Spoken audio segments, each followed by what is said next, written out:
What's up, you freaking geniuses? So in this video, I'm going to teach you how to find the discriminant of a quadratic equation and how to find the number of solutions and types of solutions of the equation. Okay, so first of all, the discriminant is equal to this little formula up here, b squared minus 4ac. So this might look familiar if you've seen the quadratic formula because this is just the part that's inside the big square root. So let's just start with finding the discriminant of this equation right here. So x squared plus 12x plus 36 is equal to 0, right? So the first thing you want to do here is just make sure that, first of all, your equation is in standard form, which if you don't remember what that is, it's this right here. Ax squared plus bx plus c is equal to 0, where a, b, and c are just numbers. They're just coefficients, okay? So as you can see, our equation is already in standard form, right? So now we just need to identify what a, b, and c are equal to. Well, let's start here. So a, first of all, is equal to 1. Here, b is equal to positive 12, right? Positive 12. And then c is equal to positive 36. Okay, so now that we know what a, b, and c are equal to, now we can plug it into this little formula to figure out what the discriminant is. So again, the discriminant, I'll just write it right here, is equal to b squared minus 4ac, right? So then the discriminant is equal to b squared, so that's going to be 12 squared, right? 12 squared minus 4 times ac. A is 1 and c is 36, right? So 1 and 36, right? So then the discriminant is equal to 144 minus 4 times 1 times 36 is also equal to 144. Okay, so then we get here that the discriminant is equal to 0. Okay, so since we know that the discriminant is equal to 0, what does that tell us? What the hell does that mean? So that's where these three little rules come into play.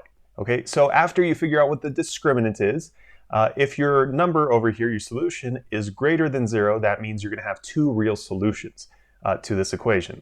If your discriminant is equal to exactly 0, then you only have one real solution. And if it's less than 0, or in other words, a negative number, then you have two imaginary solutions. Okay, so here we got that the discriminant is equal to exactly 0, so that means we only have one real solution. Okay, and to find that one solution, I'm going to make a little extra room right here. All we need to do is use the quadratic formula. So remember, that's this thing right here. So x is equal to negative b plus or minus the square root of b squared minus 4ac all over 2a, right? So that's how we're going to solve for x over here. Okay, and we're only going to get one solution according to our little rules right here. Okay, so then we're going to get that x is equal to negative b. So what's b? So remember, b was 12, right? So we're going to plug in the 12 right there, plus or minus the square root of this right here, b squared minus 4ac. Well, we already solved for this, right? We solved for it right here. B squared minus 4az was equal to just 0, right? So then here we really just get the square root of 0. Okay, so let's shorten that up a little bit. Okay, and then this is all over 2 times a. A was 1, so 2 times 1 is just 2. Okay, and I'm going to scoot this back a little just to make a little more room here. Try and fit it all right here. So here, the square root of 0 is just equal to 0. So then we get that x is equal to negative 12 plus or minus 0 just is still equal to negative 12, right? So we just have negative 12 on top. And again, that's over 2, right? So then negative 12 divided by 2 is equal to negative 6, right? So then our solution right here, our single solution, is that x is equal to negative 6. Boom. All right, let's try another one. So here we have 4x squared is equal to 5x minus 10. All right, so again, we want to put this in standard form. This is not in standard form. To put it in standard form, we just need to put all our terms on the same side of this equal sign. So let's just move everything to the left side. All right, so we're going to subtract 5x from both sides, subtract 5x, and I'm going to add 10 to both sides. Okay, so then those cancel out, those cancel out. So on this side, we're just going to be left with a big fat 0.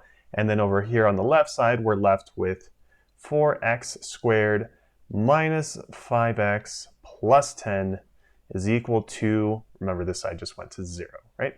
So now that it's in standard form, now we can see what a, b, and c are equal to, right? A is positive 4, b is negative 5, and c is positive 10, right? So now that we have those three, now we can figure out what the discriminant is equal to. So the discriminant is equal to b squared minus 4 times ac. So it's going to be equal to, let's see, b is negative 5 squared, right? So we're going to have negative 5 squared minus 4 times a and c. So a is 4, c is 10, right? So 4 and 10. All right, so then here, let's see, negative 5 squared is 25, and that's minus 4 times 4 is 16, and 16 times 10 is 160. Okay, so 25 minus 160 is equal to negative 135, right? So the discriminant is equal to negative 135. So what does that mean? So we got a negative number, right? So that would apply to this rule right here. Our discriminant is less than 0. So that means we're going to get two imaginary solutions for this problem, right? So let's solve it. So again, we're going to use the quadratic formula, right? So we're going to say x is equal to negative b plus or minus the square root of b squared minus 4ac. And that's all over 2a. Okay, so then we get that x is equal to negative, and then what's b again? B is negative 5, right? So we're going to plug in a negative 5 right there. And then plus or minus the square root of the discriminant, right? B squared minus 4ac. So again, that's equal to negative 135. So negative, now let's do blue, negative 135. And that again goes all over 2 times a. A is 4, so 2 times 4 is equal to 8. Okay, so as you can see here, we got a negative number inside of our square root. So that means we're going to have an imaginary solution, right, since we can't do that. So let's solve this square root right here. So the square root of negative 135. So the first thing you want to do is separate the number from the negative sign. And the way that you do that is just by rewriting it as the number times negative 1. Right, so 135 times negative 1. And then each of these get their own square root, or own radical. So we'll split it up into the square root of 135 times the square root of negative 1.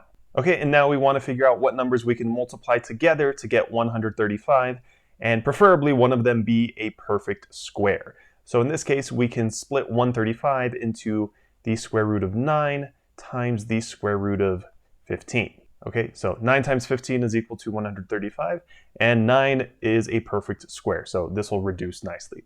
And then here, the square root of negative 1, well, this right here, the square root of negative 1, is defined specifically as I, right? So that's where the imaginary symbol comes from. All right, so if we reduce this, we're going to get the square root of 9 is equal to 3 times the square root of 15 times I. Okay, so now we can plug this back into our formula. So then here we're going to get that x is equal to, first of all, a negative times a negative is a positive. So here we're going to get positive 5, right? Plus or minus the square root of negative 135, which is this right here. So 3 times the square root of 15 times I. And this is all over 8. Okay, so now that we have our imaginary number here, we can't really reduce anything else. So here are our final two solutions. So x is equal to 5 plus 3 root 15 I over 8, and x is equal to 5 minus 3 root 15 I over 8. Boom. So if you found the video helpful, definitely leave a thumbs up down below. And if you have any other questions or want to see any other examples, just let me know in the comment section below.